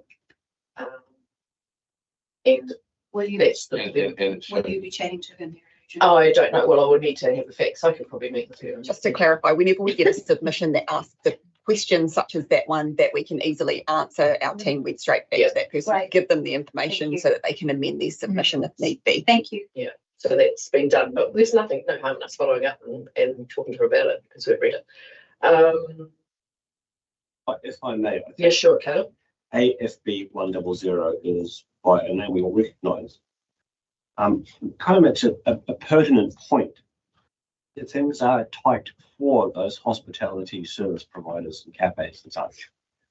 And I mean, I don't necessarily agree with the premise, but he does make a good point that industry, the margins are very fine, and if we are to impose a higher levy, it may come at a cost to not just them, but the end point consumer, which might wind up being one of us one day. So I guess the question there is does the ratepayer, you're expecting the ratepayer to pick up the tab, or does the business put their prices up? For that one person who's having an event. You know, this is the thing. We've got a revenue and financing policy where we're focusing on user pays, and this is where it's striking that balance. As I said, Your Worship, I don't agree with the point, but it is still a good point. Then that's why I'm discussing it to say, well, this is what we're weighing up today: is ratepayer subsidising an activity that's a business. Yeah. Also shows, like you said, 2012 and now suddenly we're 2025, and there's a catch up. And if we've been listening often, then that there wouldn't be the noise now. And we did have a bylaw to be able to change it anyway. Which is always a catch up. Russell. I have no issue with the user pays and it going up. If you were going to hire the RSA for 21st, 50th, whatever, the RSA would charge you accordingly. Exactly. If you wish to hold it there, you would. And that's an example that you can provide. Yeah. Thank you. Any other comments on the submissions for bylaw? Oh, okay. Then we've got fees and charges. We had 3 there. It was an interesting one over the library overdue fee. It's not as significant. We did debate that at length. I remember James Sainsbury, you were quite keen on what I say, and it's a good, it wasn't significant, and it was the time spent chasing. Yeah, I think it was more that part of it. Like the detraction. It was both the amount of money was relatively insignificant. It was also the cost around. Was my recollection of the discussion at the time. Yes. The cost recovery was basically zero, and then it took away from. It was a relatively small part of the income, and it took away massively from what the bulk of the money was trying to achieve, i.e., get people through the door. Yeah. Some collection. I can understand why it was raised. Yes. But I do been well. Yes. Thank you, James. I just knew I could bring him into that conversation because I remember it as well. And concur, that's exactly what it's costing us more money to get them here. And it comes down to the outcomes we're trying to achieve. Where the balance of the investment was massively compromising those outcomes. While we appreciate fair point. But it wasn't significant. Russell? It was recently on TV, I think last week or the week before, about the Wellington Library, about the turnover or the increase of people that come in and start taking away the fees. So it's not. And that has to be a community win, right? Yeah. Community good. Well, I think it's more just returns on the bulk of the money that's invested, right? Like that's really what you're. And that side of it, yeah. But it's a community good at the same time.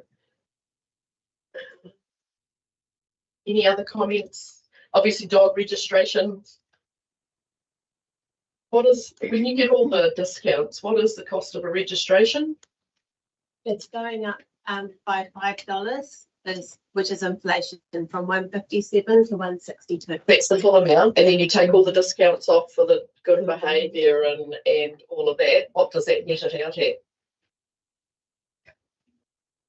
I think it's something like it used to be about $35.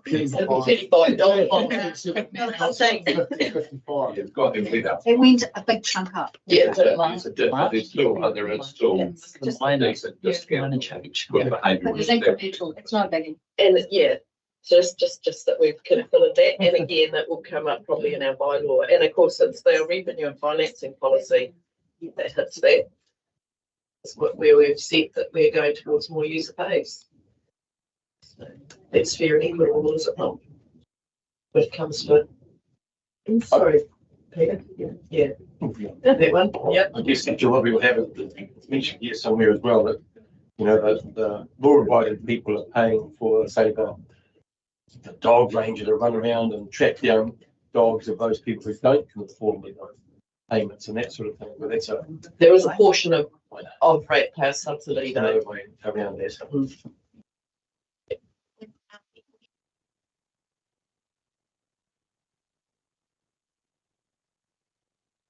$82. It gets you a tag, it gets you emails, it's, yeah. It buys you less than a month of food for a dog. And not even a visit to the vet. Yeah. Good luck. Definitely. Great conversation. Caleb? I just have a question about that. How does that compare to our neighbouring councils? It's fairly close, isn't it? That would be a great response. Yeah, we are, I think that was done last time when we set it. It was fairly similar. To say to people, look, we're not extortionary in any way. This is actually quite good in comparison to our neighbouring council. We have, yeah, these are variations. Sandra, can you? Just also want to clarify with your fees and charges, we can't as a council ever set anything that we're going to be. So basically all of our fees and charges are set in line with your revenue and financing policy, but to cover those costs. Thank you, Sandra, for that.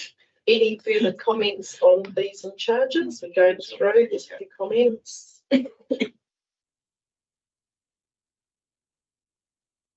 I guess the thing is that it's very hard to paint the picture for a dog owner to what do they get.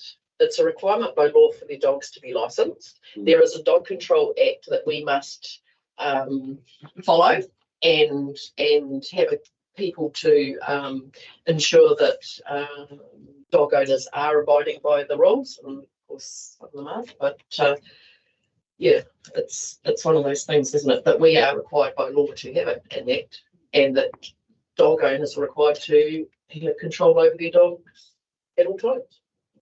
And we do have after hours service, and that is an extra cost. And I mean, if a dog, like a good dog gets away, somebody's, by chance, well, then they do need backup.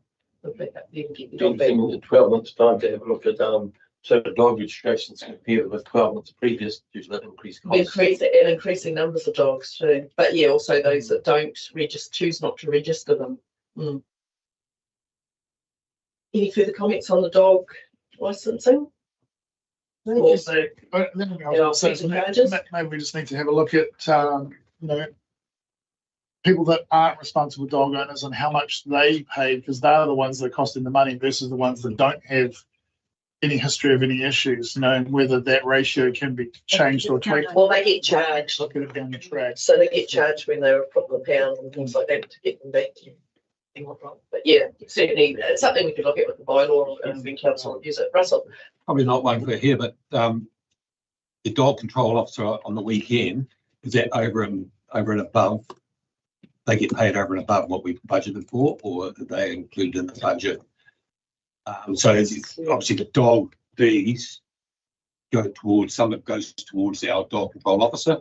The ones that are used on Saturday and Sunday or after hours, is that included? It's all included. Yes. Okay, well, we'll move on to, there's no further comments. The fees and charges, there were just mainly tweaks for inflation was the key one. Just also noting that in the document there was a decimal point in the wrong place for the but it was purely decimal point. It decided to do its own thing when it was being moved from one document to another. But it was picked up. A big decimal point. Yeah. Okay, and then the dangerous and unsanitary buildings policy. So I see the submission there related to the St Mark's Church, which isn't a council building. What is it? Is it dangerous and unsanitary? And what is it the submitter is hoping to get from council? It's making the point that we don't have funds to spend on it, obviously, because it's not a council building. But again, is it dangerous and unsanitary? It's not at this. It's just earthquake prone. No, that like the preferred option was as proposed. I think it's just a frustration that they've got with their predicament. Correct. Yeah. And this was just a tweaking around MB and the amendment. And then just noting that our development contributions, we haven't got any submissions. We can't see our fees and charges on that. So, and we didn't receive any submissions. So, are there any further comments around our submissions? We have got the other documents that we've received through. That's all the attachments.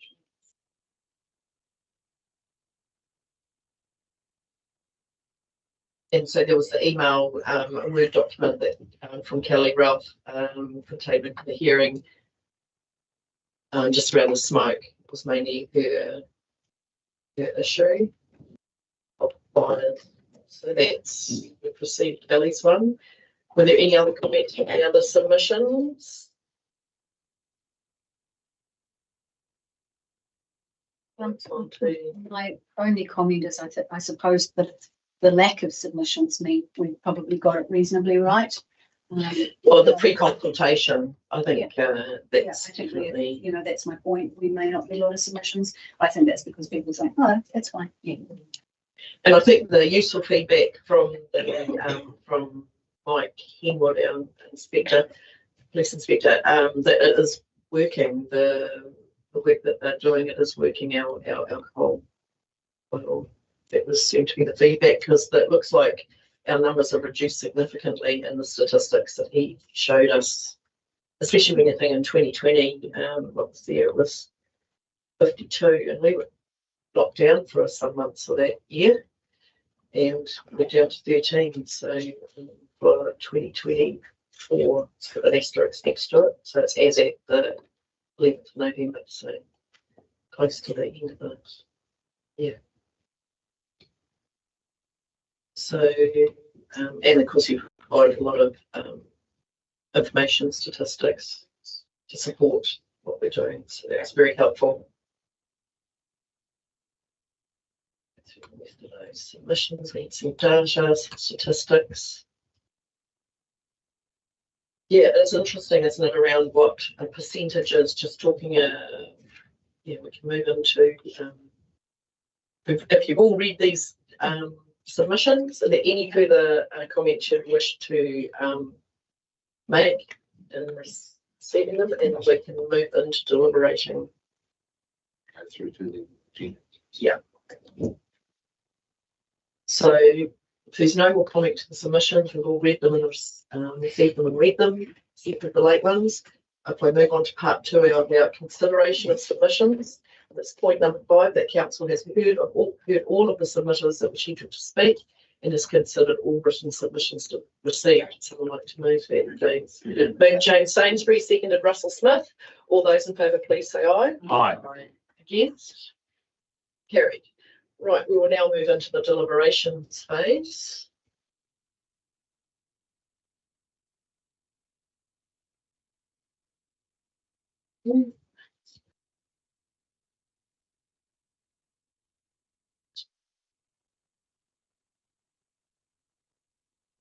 So we will now move to 7.2, which considers our fees and charges first. And we have an amendment to that because of the development contributions not being included in this decision today. Yep.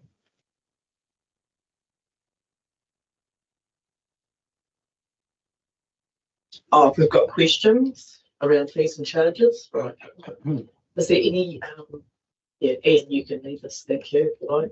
Morena koutou. So presenting here the fees and charges for 25-26 for Council's consideration for adoption. The fees and charges are reviewed annually to ensure they reflect the reasonable and actual costs of providing services, and to ensure that costs are distributed fairly. The draft fees and charges was developed with managers, reviewed and workshopped by council, and has now gone through a period of public consultation. After considering the submissions, we are now at the point where it is ready for your consideration for adoption. There's just one thing to note is normally the development contributions are part of the fees and charges, but the data to calculate those is not available yet, not available for another 10 days. So just to note that we'll bring those to you probably at the end of May meeting, and then insert in the fees and charges after that. Good, so that's quite clear. You'll note Rob's online, he works in the solid waste space. So if there's any questions on that space, he can answer, but I don't see any lights on. Yeah, comfortable with where the proposals are sitting. So we've been through it, we've considered the submissions, so we have a recommendation in front of us with the additional piece. Sandra. Sorry, I would just like to add something. So the way that we've structured your agenda is the fees and charges are first, followed by your alcohol licensing. Within the fees and charges document, we've got in there to please refer to an alcohol licensing fees bylaw if you adopt it. So when we get to the point of the alcohol licensing fees bylaw, if that is not adopted, we will get you to add a resolution in to revert back to those statutory fees. So just wanting to make that really clear. Thank you. Crystal clear. So we have a recommendation in front of us, the information we received, and we have A, that we adopt the fees and charges as consulted and with minor amendments. B, that staff gives a delegation to make minor proofing and grammatical changes, and C, that it be notified to submitters and public fees and charges. And then B is council notes that development contributions will be brought to a future council meeting for review and adoption, and then inserted into the fees and charges. And this will have to happen before July 1st. So potentially at the May meeting, but maybe June. But it's aiming for May. So we've got a mover, Kevin Tappan, seconded Caleb Epsel. All those in favour, please say aye. Aye. Against? Carried. Thank you. We now will move on to item 7.3. The council hearing gambling venue policy and TAB venue policy. Obviously, there were some submissions around Assemblyland. The council went out with a proposal to have a set cap and to make some amendments around the 100 metres for significant sites. Is there any further discussion on this recommendation, having listened to the submissions? As we had the information be received that's been consulted on and come in force on the 1st of July. Minor proofing and grammatical changes. Are there any further changes that you wish to make? Because if we do, we have to consider. And this will revoke by adopting this policy and revoke obviously 1159 on June 30th. So Sue, you're moving it as it stands. Seconder? Thank you, Dane. All those in favour, please say aye. Aye. Against? Carried. Thank you. Oh, and then we've got the TAB venue policy also, one with A, B and C. Someone like to move that one? Thank you, Caleb. Seconder Kevin. All those in favour, please say aye. Aye. Against? Carried. Right. Then we'll move on to item 7.4, which is the hearing of dangerous and sanitary buildings policy. This was just a tweak from MB, so not a significant one. Can I have a mover, please? Thank you, Dane. Seconder. Thanks, Sharon. All those in favour, please say aye. Aye. Against? Carried.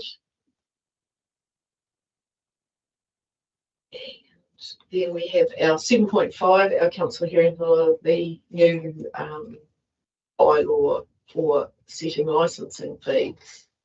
So we have obviously the information we received. We've got 5 points there that we determined in accordance with the Local Government Act. It's the most appropriate way of addressing said problems, which is obviously the costs associated with providing this to our community. And it's the most appropriate way, and obviously it's been consulted on and will come into force on the 1st of July. And obviously staff have the delegation for minor proofing and grammatical changes prior to publishing. And obviously submitters will be notified the public that and it will be made available on the website. Is there any further comment or discussion? Yeah. So Sue voting is moving the recommendation. Do I have a seconder? Thank you, Gary. All those in favour, please say aye. Aye. Against? Carried. We now have item 7.6. Thanks, Charlotte. It was fairly quick. We've discussed it so thoroughly that and many councils are now adopting that bylaw, so it's straightforward. Item 7.6, council hearing community safety bylaw. This was just a change in name and removing the cemeteries out, basically, but some additions, obviously, through the consultation process. So, Laura? Yeah, so we have got a slightly updated draft for you to consider this morning. And that's in response to some of the submissions received. And really, we've done another sweep of the bylaw just to improve some of the clarity in the language. And there was I mentioned Freedom Camping Act, and that allows people to dispose of rubbish into public bins. So we've made an explanatory note. So there's a few minor things there that have been amended.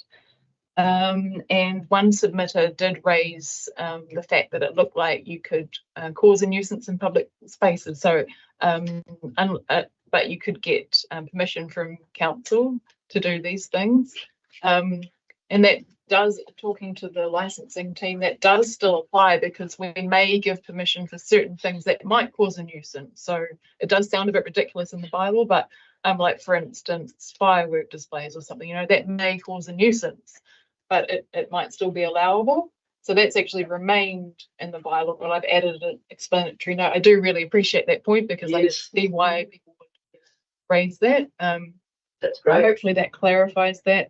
And something else kind of raised by our staff is the poultry regulations for housing. It was very, very specific. It was about materials that you had to use, and we've just simplified that a little bit to be that it's around not to cause a smell and to be hygienic, that kind of thing. So that's been modified as well. So there's been a few, while we've been up for consultation, we had a good opportunity to have another good look at it.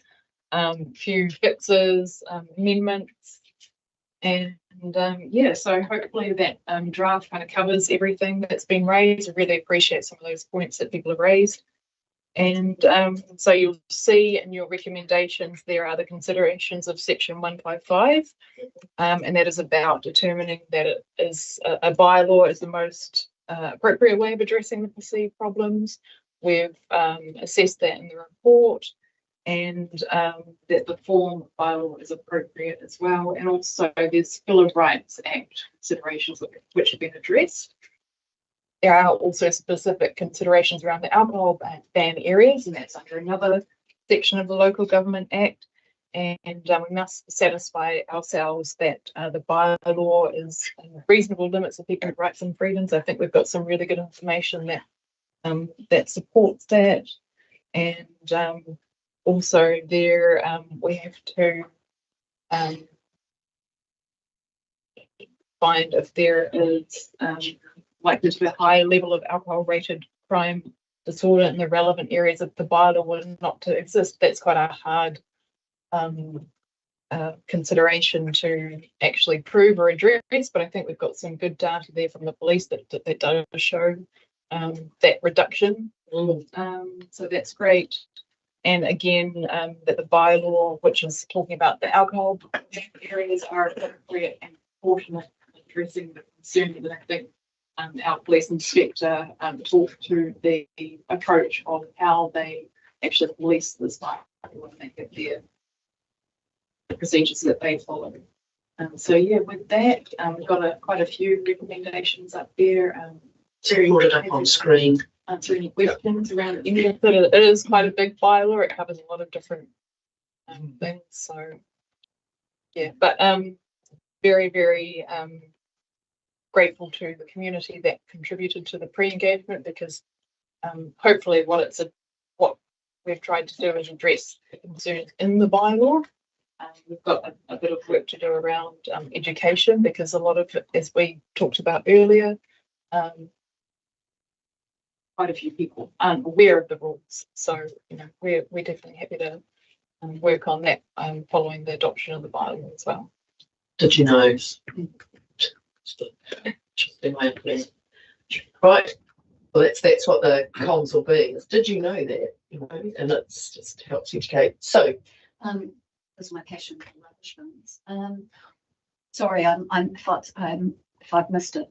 What was the freedom camping about the rubbish? Something rang the bell, but what can you explain to me? Yeah, so there's an allowance in the Freedom Camping Act that freedom campers are allowed to place rubbish into public bins. Forgive me, I don't think that's the correct. I think I have in the past. Yes, moving on. Yeah. So in our bylaw, it says you're not able to deposit household waste, but it could be determined that that is a household, being a freedom. Very difficult to get rid of your I think, when exactly. So we've tried to make allowances that that's okay, as long as it's not, you know, huge amounts. I think the thing will be is that bins are gradually heading towards having a small slot for getting rubbish into, so a big rubbish bag isn't going to fit. And yeah, as we replace our rubbish bins around town, it will be a slot that will only take so much at a time. Will be the thing. So having a mountain of waste. I think there's a difference between a wheelie bin sized rubbish bag and a small bag coming out of a camper van. Yes. They can go, and it's unrealistic to accept that otherwise they'll just be dumping it on the side of the road as they go. And if they're doing a little bit at a time as they're travelling through, because it would be only a small bag, because it's 2 people, right? It's not, well, unless it's a bus. 10 litre bin. 10 litre bin. Yeah, that's the words. Thank you, Russell. Right, so would someone like to move the recommendation that's sitting up there on the wall? Thank you, Caleb. You are happy to move one right through that information we received right through to item G. Move, Caleb. Seconded. Gary. Thank you, Gary. All those in favour, please say aye. Aye. Against? Carried. Right, and then our final one is item 7.7, the cemeteries bylaw. So I think, again, we're indebted to our submitters. They raised some really good points, and we've actually updated the draft for your consideration today in response to some of those submissions. And they were around the decorations, and there were some concerns that, you know, we should be allowing people to express their, you know, grief and in the way that they see appropriate. And the intention for this bylaw in general is to support the maintenance of our cemeteries. And so what we need to do in this particular clause is to try and ensure that decorations are on the concrete berm, and the reason for this is to allow the mower to come through without restriction.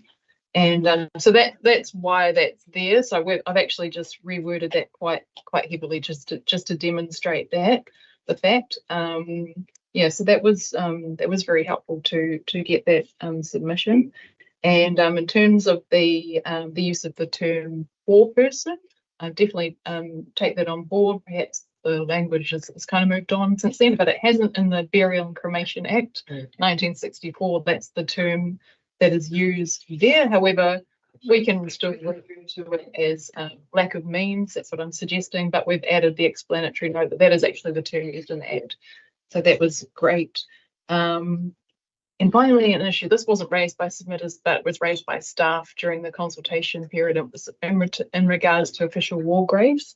And so war graves are looked after in perpetuity by the Ministry for Culture and Heritage, and they require specialist care. So we are proposing a new clause that some working bees and things like that for those particular graves. We do have a few war graves in our district that's not really allowed. So we've just added that to the bylaw, and it has council raise a kind of wider issue about other monuments in our cemeteries, because we have had issues, and the operational team will be able to speak to this probably better than I can, where we've had volunteer groups that mean really well.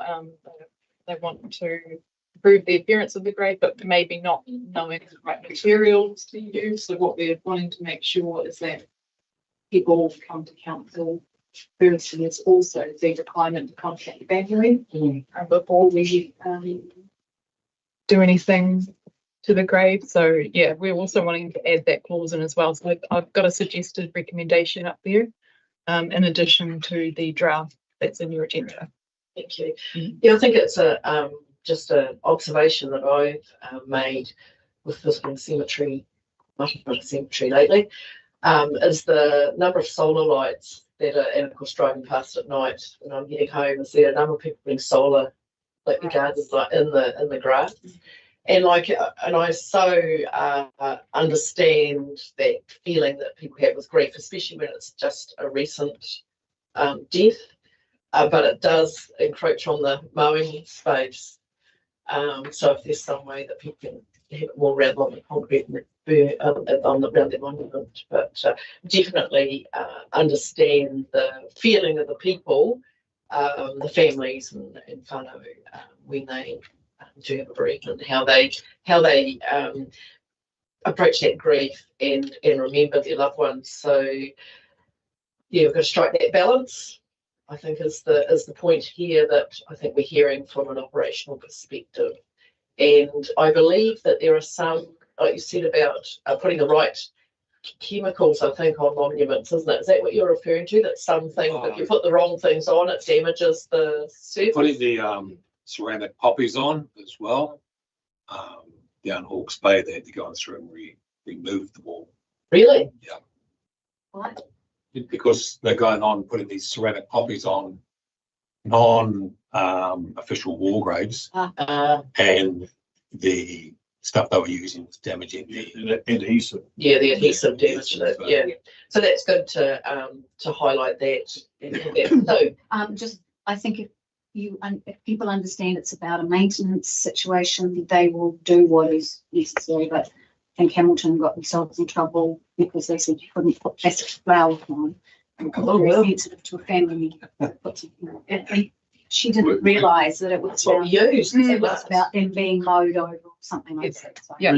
We've got nothing compared to if you go to Auckland and see the Samoan decoration. It's all the different cultures, isn't it? It's how we all deal with it culturally. It's huge. It's wonderful. Yeah. Russell, did you have something to say? That subclause 15G, is that referring to the ones I was talking about, the RSA sections? It'll be That covers all of them. Can you just read it, please? all others. So it says clause 15 is about installation and maintenance of monuments. I can read it now. Really, it just talks about repair.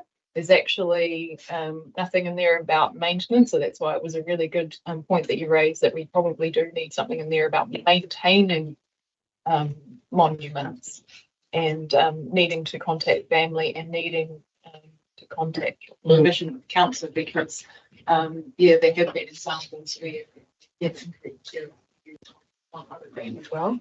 Yeah, so that's really what that's about. It's the maintenance, the safe maintenance in a way that doesn't cause any damage. The other question I had, talking about Canadian based up on the concrete burns, once a year on Friday Anzac, I know in Tiara RSA cemetery they put the white crosses on the grass. So how would the RSA get around that, because that's not on a concrete burns? I know they've always communicated. It's a one-off type thing. It'll be fine. I think that's different. Do we need to reflect that? Do we need to reflect it in the? I think so. Sheree, did you have something? I can answer that if you like. Sorry. The RSA have an agreement that they'll remove those within 2 weeks. So they place them in that part. So we mow before Anzac Day and have it all looking lovely, and then the RSAs from each of the areas remove those within that 2 weeks. So we have that agreement. Unless it's raining. So does that doesn't need to be reflected in the bylaw, does it? It's just a note. We put it as an advisory note so that people understand that is something that's unique to Anzac Day. I think it wouldn't hurt to include it because of the way RSAs are going, of having non-military people involved with the RSAs. So it'll be in an advisory note. So that's great. Yeah, perfect. You're right. Russell, would you like to move that recommendation since you're light on still? Could I have a seconder, please? Thank you, Kevin. So that's including that amendment. Put the motion. All those in favour, please say aye. Aye. Against? Carried. Thank you. Just want to acknowledge the work that's gone into framing these policies, reviewing them. It's it's a cycle we go through. So thank you to the policy team for the work you've done. I think the pre-engagement was a great way to flesh out some changes and get some feedback. And I know some of those people I know ones I attended that they did put in submissions. So really good way of engaging with our community, because I guess we didn't get a lot of submissions. You got a few in the end, but some of them aren't things that are highly topical, but I think from the community's bylaw perspective, it will lead to an introduction also of the dog bylaw review next year. So with that, I'm in awe of policy writers. Really like it. So just we have to write them over and over again. And of course we have to update them. Things change. So just really want to acknowledge staff and acknowledge the community for engaging with us through that process. We had the webinar, we went out to the community. So well done, team, and thank you everyone for working through this today. Would you mind if I said a few words? Sure. But many times I'm quite pleased not to have to say much. Can I just also echo what you've just been, Mayor and Councillors, to the work that Sandra and Laura and their team and their team are here, their leadership and collaboration. They've collaborated with many arms of our organisation and this huge body of work, including our comms team, enforcement team, the customer services and our operational people like Rob. I remember talking to Laura maybe a month or two back, and she was a bit disappointed about the level of submissions that we'd received at that point. And I said, this might be one of these times when less is actually a real positive, to the point that Councillor Whiting made. I have been delighted and impressed by the team's willingness to pivot and determination to get it right and to reflect what you as a council and your community want in these documents, because they're very important guidelines for our staff and for our community to anchor against.